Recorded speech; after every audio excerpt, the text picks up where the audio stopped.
kawan-kawan sebagai tenaga operasional seperti driver, kemudian tenaga kebersihan, keamanan, operator-operator mesin, operator-operator alat berat dan sebagainya, yang bagian dari 1.800 itu awalnya kan mereka tidak boleh mendaftar sebagai P3K. Tapi tadi saya sampaikan berkat perjuangan di Komisi 2 DPR RI akhirnya boleh mendaftar.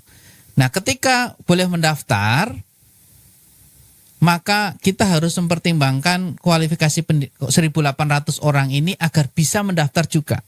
Kalau kita tetap kenceng pada 2.654 yang sudah kita buka formasinya itu, nanti kasihan kawan-kawan 1.800 ini yang tidak bisa mendaftar. Ketika tidak bisa mendaftar karena kualifikasi dan kompetensinya tidak masuk, apa yang terjadi Mas Adit? Diberhentikan Mas. Karena nggak boleh lagi ada non-ASN. Dan kawan-kawan yang tidak mendaftar dan tidak lolos ujian, tidak bisa jadi P3K paruh waktu. Sekali lagi saya sampaikan, kenapa kebijakan kita memberikan kesempatan 1.800 kawan-kawan yang bergerak di bidang tenaga teknis operasional untuk bisa mendaftar, agar kawan-kawan 1.800 ini juga bisa menjadi P3K paruh waktu. Karena kalau tidak mendaftar dan tidak lolos administratif, tidak ikut tes, diberhentikan Mas.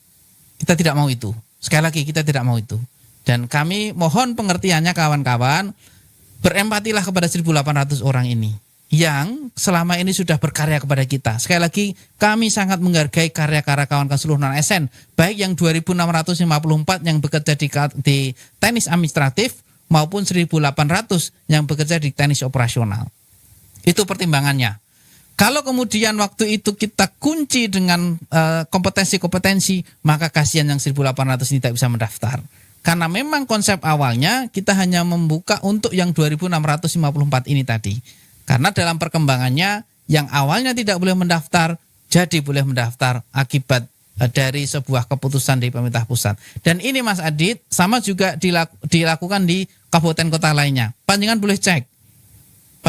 Dan saya sangat sampaikan, kita harus sangat bersyukur Kota Semarang masih mempersiapkan semua. Panjenengan boleh cek kabupaten kota lain ada yang diberhentikan karena kemampuan keuangan daerah tidak sebagus Kota Semarang. Di Provinsi Jawa Tengah itu yang masuk database kemarin kita rapat 2.500 yang non-ASN yang masuk database di Provinsi Jawa Tengah itu diberhentikan. Karena memang keterbatasan anggarannya. Kemudian mereka dialihkan ke outsourcing. Itu dilakukan di Provinsi Jawa Tengah.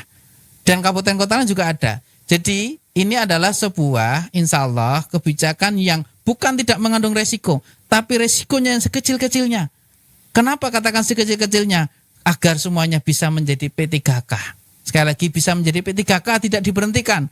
Kalau nanti tidak daftar, tidak ujian, kasihan Mas, tidak ikut jadi P3K dan harus diberhentikan. Itu yang perlu kami sampaikan kepada panjenengan. Yang kedua Mas Adit, kami sudah melakukan pemetaan, bisa ditampilkan Mbak? Kami sudah melakukan pemetaan terhadap 361 yang diterima di masing-masing di OPD lain. Nah, kami petakan di sana namanya siapa, kemudian pekerjaan real OPD asal seperti apa, ini kalau di total jumlahnya 361. Dan pekerjaan jabatan yang dilamar apa. Nah, nanti ketika pekerjaan yang dilamar ini bisa dikerjakan oleh yang bersangkutan, maka lakukanlah itu yang ada di sana bisa kemudian direstribusi.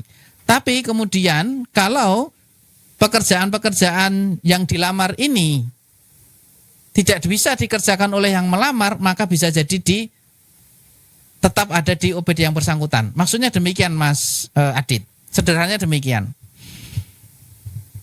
Job karakter, jenis-jenis pekerjaan yang sifatnya teknis administratif, saya kira itu bisa kita redistribusi. Sekali lagi, pekerjaan-pekerjaan yang sifatnya teknis administratif atau skillnya general, itu bisa kita redistribusi ke OPD lain. Tetapi pekerjaan-pekerjaan yang sifatnya teknis operasional, membutuhkan keahlian, itu yang harus dipertahankan di OPD tersebut. Agar tidak gemuk Mas Adit, maka kita lakukan pemetaan. Mana yang bisa direstribusi, mana yang tidak. Tidak semuanya. Misalnya DPU yang diterima dari OPD lain cukup banyak adalah DPU 95, betul? 95. Jadi bukan berarti 95 orang ini kemudian nanti harus tetap berada di sana. Tolong cari kawan-kawan non ASN yang tidak diterima di P3K penuh waktu untuk sementara diredistribusi ke OPD lain. Karena keahliannya yang sifatnya umum, misalnya administrasi, petugas surat menyurat, petugas pengelola komputer dan sebagainya. Saya yakin masih ada dari 95 orang itu. Nanti 95 orang yang tidak ulangi, yang tidak diterima P3K penuh waktu, yang kemudian sementara diredistribusi ke OPD lain karena menyesuaikan dengan anggaran, penempatannya P3K paruh waktu nanti kita diskusikan. Nanti kita bikin des agar penyusunan anggaran 2025 nanti kita sudah berbasis dengan penempatan P3K paruh waktu. Jadi yang kemudian diredistribusi ke OPD lain belum tentu nanti penempatan P3K paruh waktunya juga di OPD tersebut. Kita bisa diskusikan itu agar nanti penganggaran kita di 2025 bisa match. Dan dimulai ulangi 2026 bisa match. Dan nanti mulai 2026 tolong pekerjaan-pekerjaan yang sifatnya teknis operasional mari kita serahkan saja kepada ahlinya perusahaan penyedia jasa. Tidak harus dikerjakan oleh kawan-kawan ASN. Begitu kira-kira Mas Adit. Pertanyaan nomor 2. Nomor 3.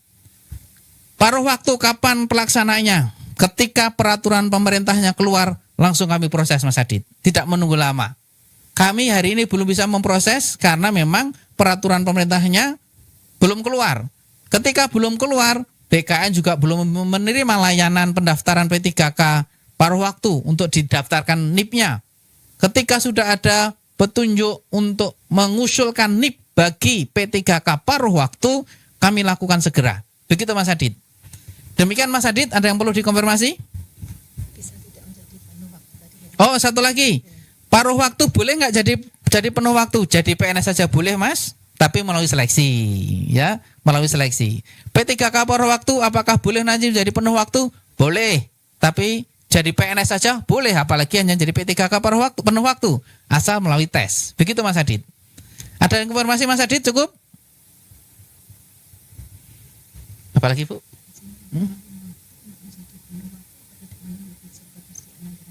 Iya, pastilah. Pasti melalui tes kan, tidak otomatis. Iya. Cukup Mas Adit? Ya, kalau sudah cukup, kami persilahkan kawan-kawan yang lain. Nanti kalau kurang jelas kita bisa ketemu des to des Mas Adit. Insya Allah nanti sebentar lagi kawan-kawan Umpek kita akan melakukan des tentang pemetaan tugas pekerjaan non ASN agar nanti bisa kita tentukan mana yang diredistribusi berbasis anggaran, mana yang diredistribusi berbasis kompetensi, begitu kira-kira. Insya Allah semua tetap ada solusi. Dan ini juga dilakukan oleh kabupaten kota lain, kita tidak sendiri. Jadi mohon dengan sangat kawan-kawan bisa memahami hal ini. Kami sangat paham betul apa yang panjenengan pikirkan. Tapi yang paling penting kawan-kawan sekali lagi, mari kita bersyukur apa yang sudah kita dapatkan hari ini. Panjenengan semua tetap dipekerjakan di instansi pemerintah Kota Semarang. Itu yang patut disyukuri. Dan kalau boleh saya menyampaikan dulu, panjenengan ketika mendaftar sebagai non-ASN, ada pernyataan di atas materi di sana tidak menuntut untuk menjadi ASN. Hari ini negara pemerintah memberikan kesempatan seluas-luasnya panjenengan untuk menjadi ASN. Maka nikmat mana lagi yang panjenengan dustakan kawan-kawan. Terima kasih. Assalamualaikum warahmatullahi wabarakatuh.